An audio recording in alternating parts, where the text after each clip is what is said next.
Imagine there are two versions of you. Not metaphorically, literally. Two complete, fully formed versions of you, living inside the same body, behind the same face, breathing the same air. One of them is generous, patient, honest, calm under pressure, forgiving in a way that doesn't feel like weakness, the kind of forgiveness that comes from actual strength. The other one wants to win every argument, keeps a mental list of every person who has ever wronged you, turns insults over and over in the mind at 2 in the morning when you should be sleeping, justifies small cruelties by calling them self-defense. And here is the uncomfortable part. Both of them are you. Not the version you show people, not the version you describe when someone asks you what kind of person you are. Both of them, really, genuinely you. And right now, in this moment, they are fighting. Not dramatically, not with sound or fire, quietly, constantly, in every decision you make, in every response you choose, in every moment where you could go one way or the other. This is the story of a grandfather who understood this better than most, and the 3 words he gave his grandson that changed how the boy saw the entire rest of his life. The boy's name was Ahanu. He was 12 years old, that particular age when everything is too large and too loud and too unfair, and the feelings that come are so strong that they feel like they belong to someone bigger. He was also the kind of boy who felt things deeply. Joy, when it came completely. He laughed easily and meant it. But anger, when it came, anger was a different thing.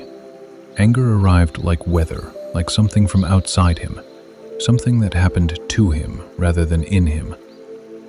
And today, the anger was very present. He had been publicly humiliated in front of his friends, people he cared about, people whose opinions of him mattered in the way that only a 12-year-old knows.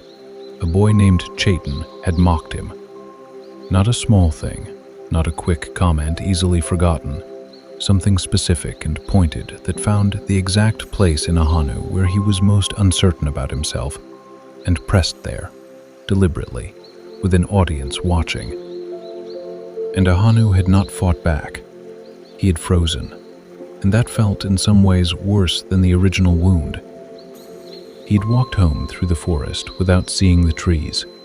He had sat on the step of his grandfather's house with his jaw tight and his hands balled in his lap, and the kind of hot, heavy feeling behind his eyes that was not quite crying, but was very near to it. His grandfather had come to the door, seen him, and sat down beside him without asking what happened, because some things you can see without being told. "I want to make him sorry," Ahanu said. His voice was flat and quiet, which is worse than loud. His grandfather was a man called Diami. He was old enough to have stopped being surprised by human nature, including his own. He'd been angry in his life, had done things in anger that cost him more than the original wound ever had. He knew this territory. He did not tell Ahanu that revenge was wrong. He did not give a speech about forgiveness. He just sat with his grandson in the afternoon light and let the feeling be real for a moment. "Tell me what happened," he said. And Ahanu told him, all of it.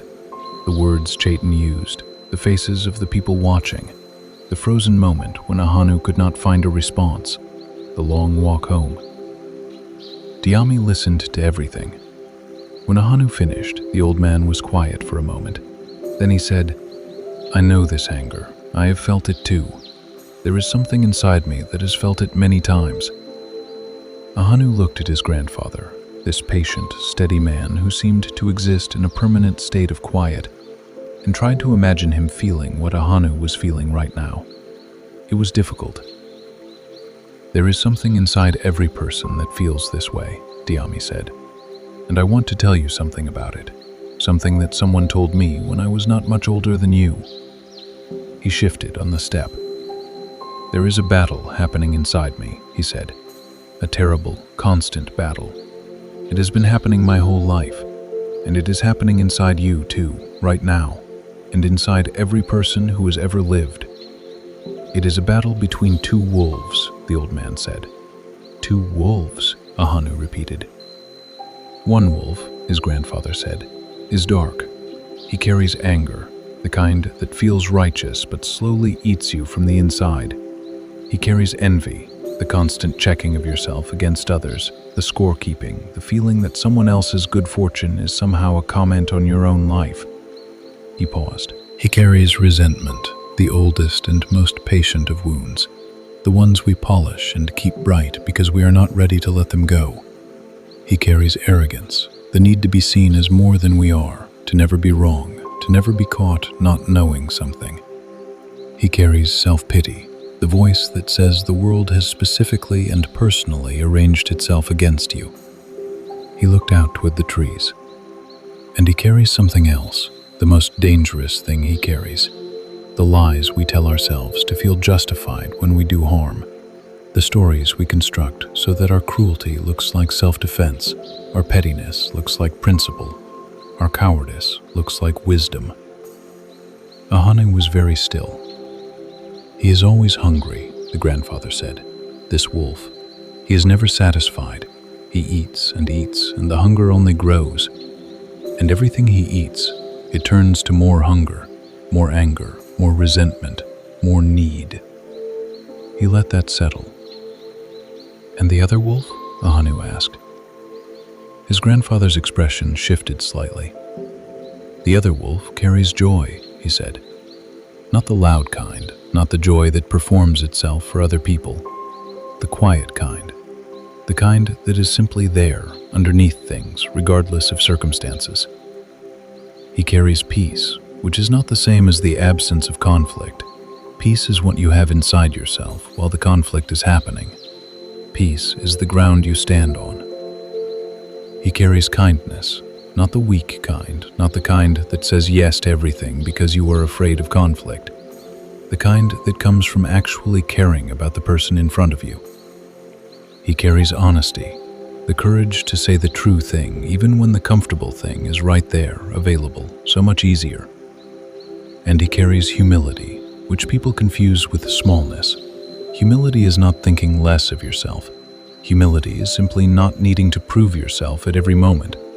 It is the deep confidence of someone who has nothing to demonstrate. He put his hand on his grandson's shoulder. "These two wolves live inside you, Ahanu.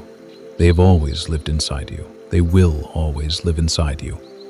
And they are fighting, right now, in this moment, for how you see what happened today, for what you decide to do about it, for who you are going to be on the walk back to school tomorrow." Ahanu stared at the ground for a long time. He thought about the two wolves. He could feel them, or at least, now that his grandfather had named them, he could feel something that he now understood as both of them.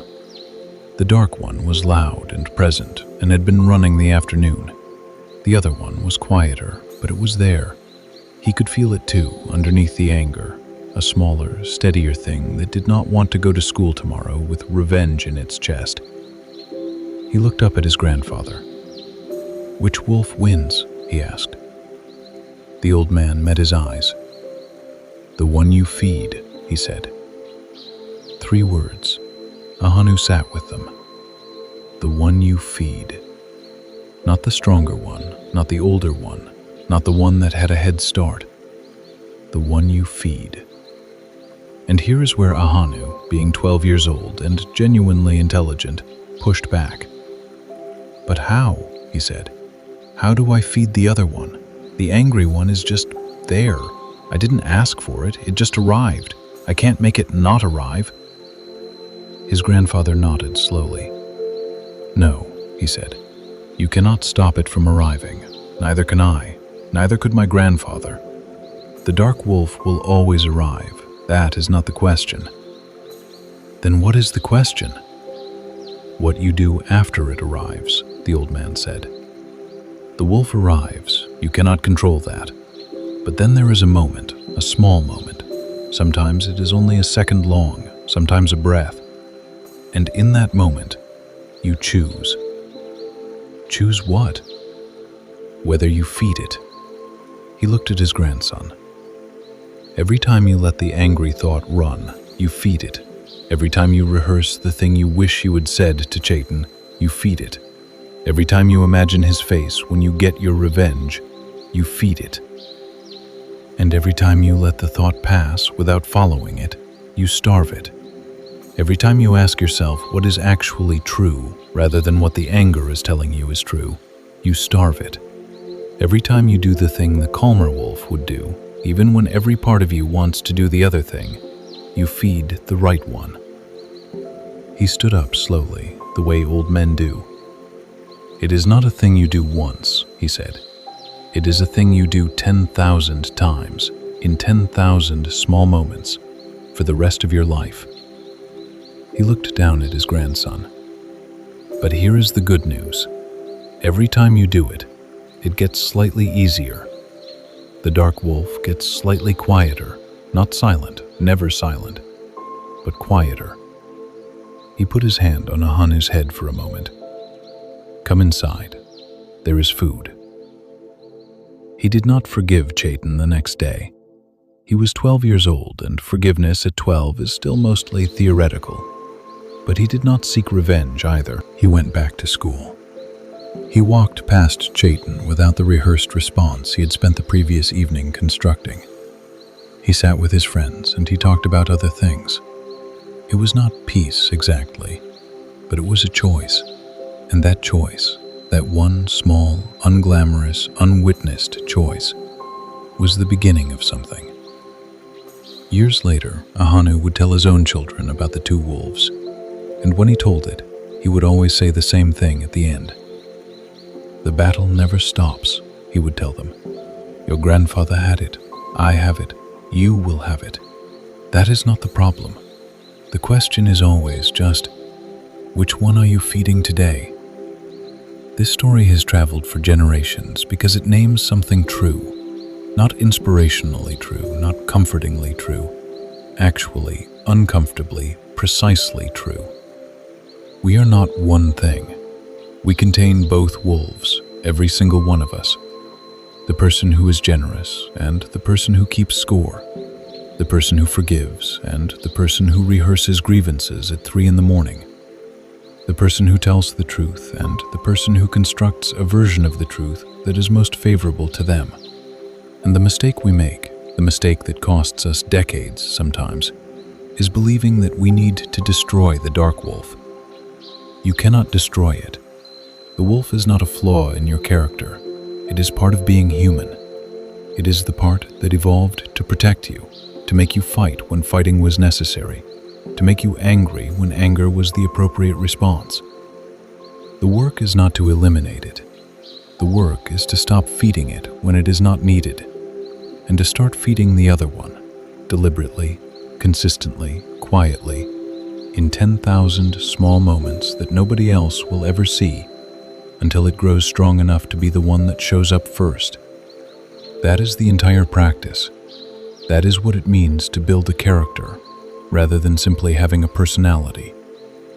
Think of one situation in your life right now, one specific situation, where the dark wolf has been running the show. Not an abstract situation, a real one. A person you are carrying resentment toward.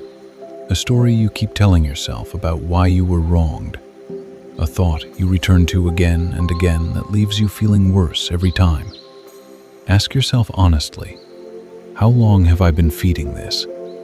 And what would I have to let go of? What version of the story, what right to be permanently aggrieved, in order to feed the other wolf instead? You don't have to answer that today, but sit with the question. The wolves are always listening.